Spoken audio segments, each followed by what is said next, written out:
Welcome fellow gamers, today we're diving into one of the most legendary RPGs of all time, The Witcher 3 Wild Hunt. I'm Andy, and if you're new here, consider subscribing for more gaming content. Let's go.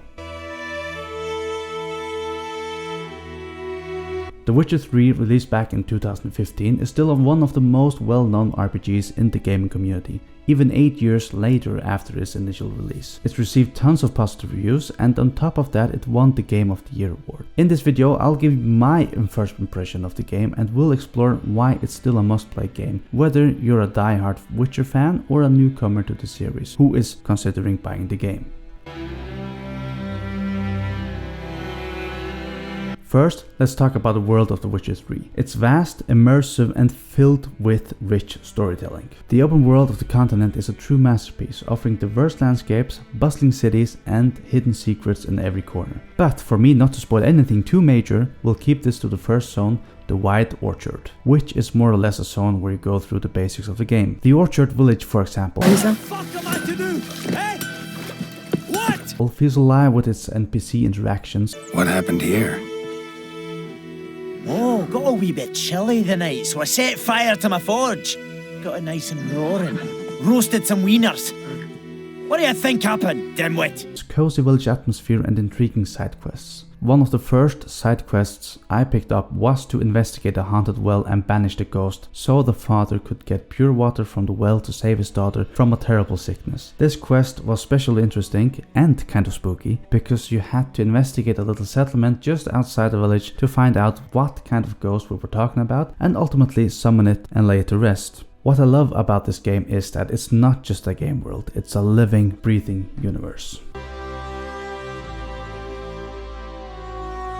Combat in The Witcher 3 is another highlight. It strikes a balance between accessibility and depth. Whether you prefer swordplay, magic or alchemy, there's a playstyle for everyone. And the monster hunting, it's both challenging and rewarding. One thing that annoyed me a lot at first was how the camera positioned the character to the left of the screen. This made it not enjoyable and kind of frustrating to fight enemies. After fighting this wraith, I quickly jumped onto YouTube to see how I could position the camera in the middle, and 1, 2, 3, there it was. This made the combat much more enjoyable. One thing I need to mention about combat is that it takes some time to get used to. Marking your enemies, changing spells and attacking with different attacks is also very new for myself, but do have patience and you'll eventually enjoy it as much as I do.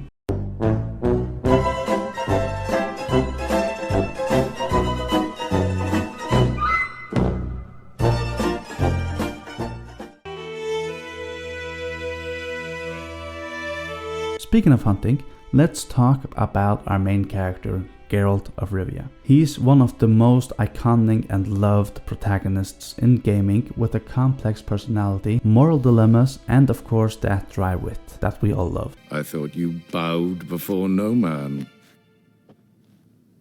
Didn't want to disappoint the Chamberlain. We're friends. You'll quickly find yourself emotionally invested in his journey, which just proves how good the writing and the voice acting is in this game. Choices matter in The Witcher 3. Your decisions can lead to multiple endings and the consequences are not always black and white. I give you gold, you don't turn me in. Magpies and dwarves might be greedy, but I'm not. Can't buy me. And I'll beat your fucking mug to a pulp. It adds an incredible layer of depth to the storytelling, making every playthrough unique. There are no do-backs, and some of you might just start a new game just to change the outcome of one single quest. The forge was important to the garrison. Destroying it was sabotage. No trial needed here, just a tree.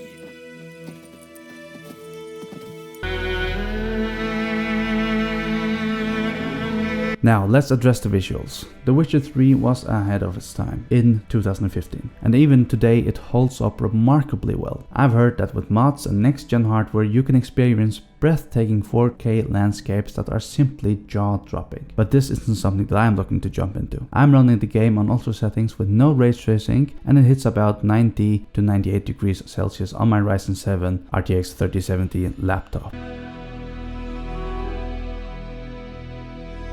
So, should you buy The Witcher 3 in 2023 or beyond?